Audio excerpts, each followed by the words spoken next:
Told me we had to. She said that he'd kill our families. Who's he? A man. He can be anywhere from 6 feet to 14 feet tall. He doesn't have a face. His skin is white. To prove that Slender Man existed and would be able to do that by killing somebody. Captivated by Slender Man.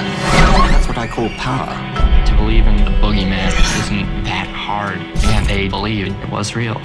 She lifts up her jacket and shows me the handle of a knife. What were you thinking? Dear God, this is really happening.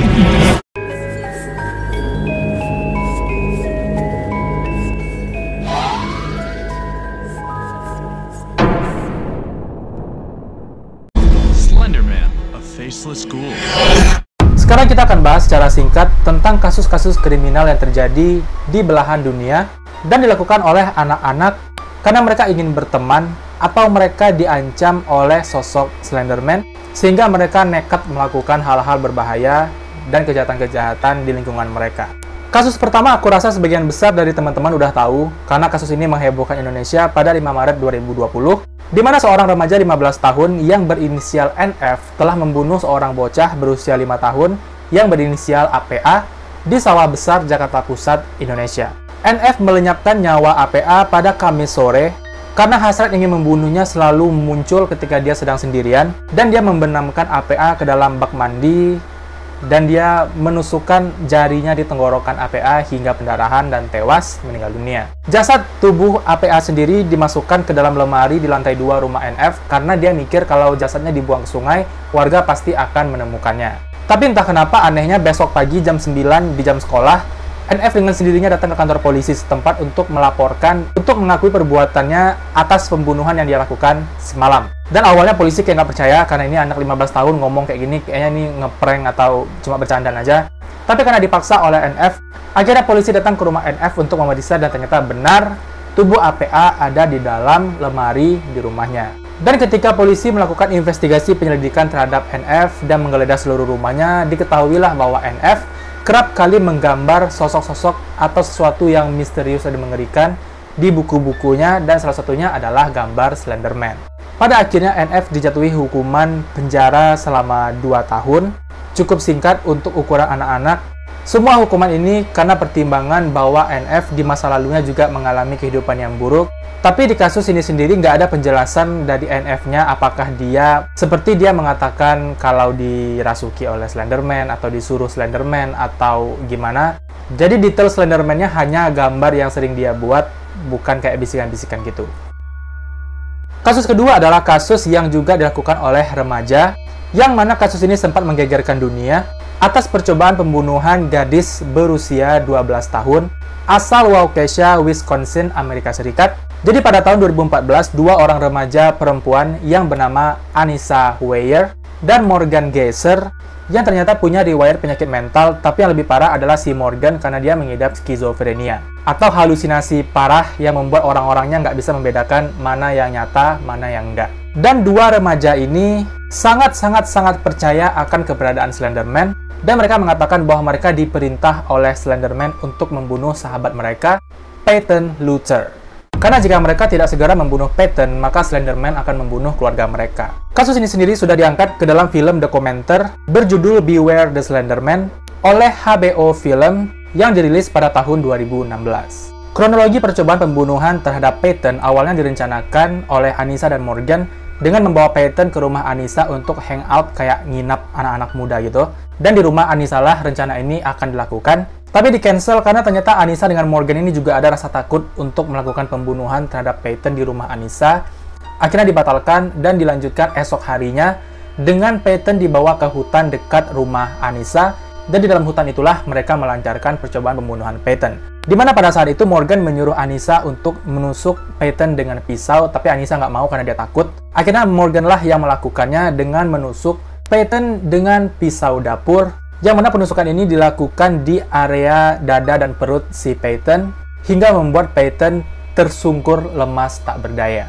Dan pada saat itu Anissa dan Morgan langsung lari menghindar karena mereka juga takut atas tindakan yang mereka lakukan, dan mereka kabur sejauh 15 km ke arah selatan dari posisi mereka melakukan pembunuhan. Tapi beruntungnya Peyton masih hidup dan dia dengan segenap kekuatan yang dia punya mencoba untuk merangkak ke jalan raya agar bertemu orang-orang untuk membantu dirinya.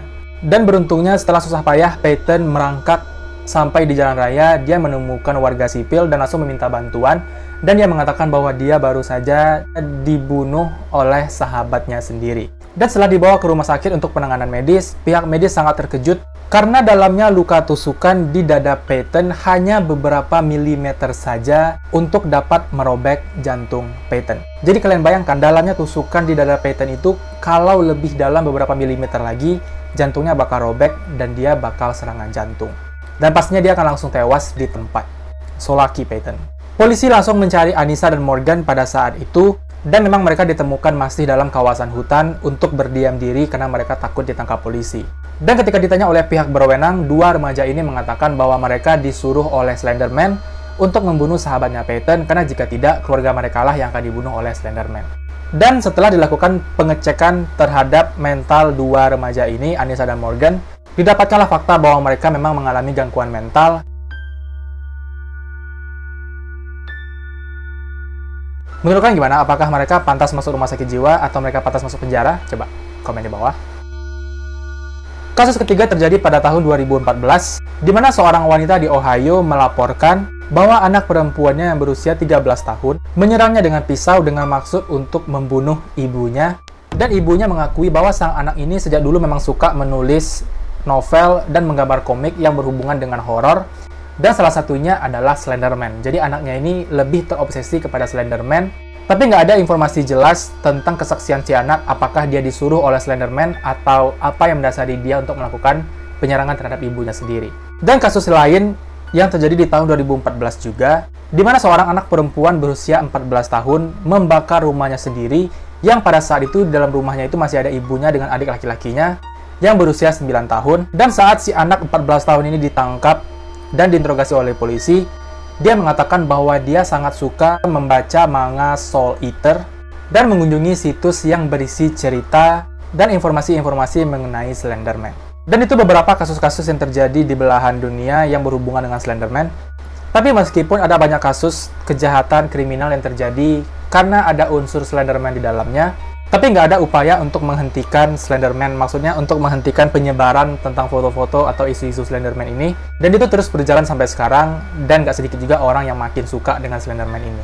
Aku rasa dari sini kita bisa menangkap poin tentang bahayanya sosok atau sesuatu apapun itu yang dilihat oleh anak-anak di internet, karena memang anak-anak cenderung menangkap apa yang mereka suka. Dan disinilah peran orang tua untuk memantau anaknya yang mungkin ketika mereka menyukai sesuatu, seharusnya kita sebagai orang tua memantau dengan cara mendekatkan kepada anak, dengan mendekatkan diri kepada anak kita dan mengatakan atau mengorek-ngorek informasi tentang apa yang mereka sukai. Karena memang dari kejadian-kejadian yang udah kita bahas tadi, kayaknya nggak ada kontrol orang tua terhadap apa yang disukai oleh anak-anak mereka, sehingga mereka pun nggak sadar kalau apa yang disukai oleh anak-anak kita itu bisa menjadi hal yang buruk ke depannya untuk kita ataupun untuk orang lain. You get it? Slenderman, a faceless ghoul. Horor bukanlah horor tanpa adanya video penampakan. Dan sekarang kita akan lihat beberapa video-video penampakan yang direkam oleh kamera, yang jujur aku nggak tahu apakah video-video yang kita lihat ini benar atau enggak kejadiannya, tapi kita anggap ini sebagai hiburan-hiburan horor kita. Cuma aku kembalikan ke kalian aja mana yang kalian percaya, kalian bebas mau percaya atau enggak, aku juga nggak maksain. Dan sekarang kita lihat beberapa video-video penampakannya. Shout out to Skyview Ray, link in description, that's his video. So let's see.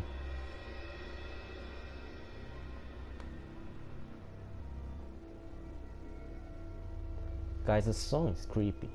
This makes me scary. I'm scared. Move Slenderman, man.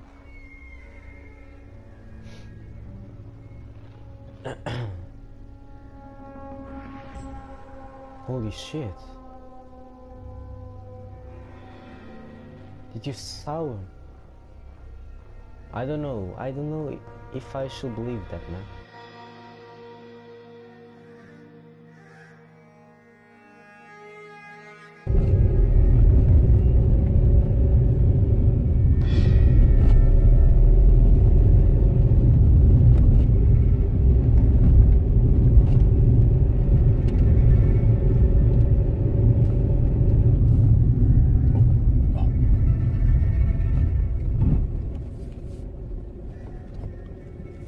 Son of a...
Sally, cut the camera! Sally!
What is it? What is it? What do you see? Slender Man. No, not a real Slender Man. Who is it? Where? There. Ah! Who is it? Where? There. Ah!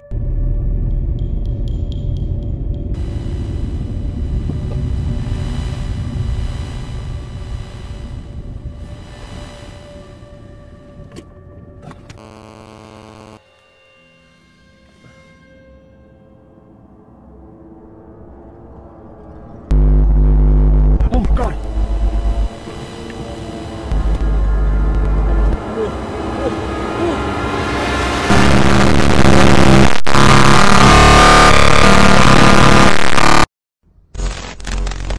So guys, sebelum aku tutup video ini, aku kembalikan lagi ke kalian semua pembahasan Slenderman di video ini.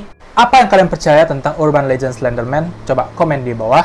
Aku juga pengen tahu di antara teman-teman semua siapa yang juga favorit dengan karakter Slenderman ini. Coba aku pengen tahu. Dan aku rasa bukan cuma Slenderman, tapi masih banyak makhluk-makhluk urban legend yang juga menyeramkan, mengerikan, dan mungkin seru untuk dibahas.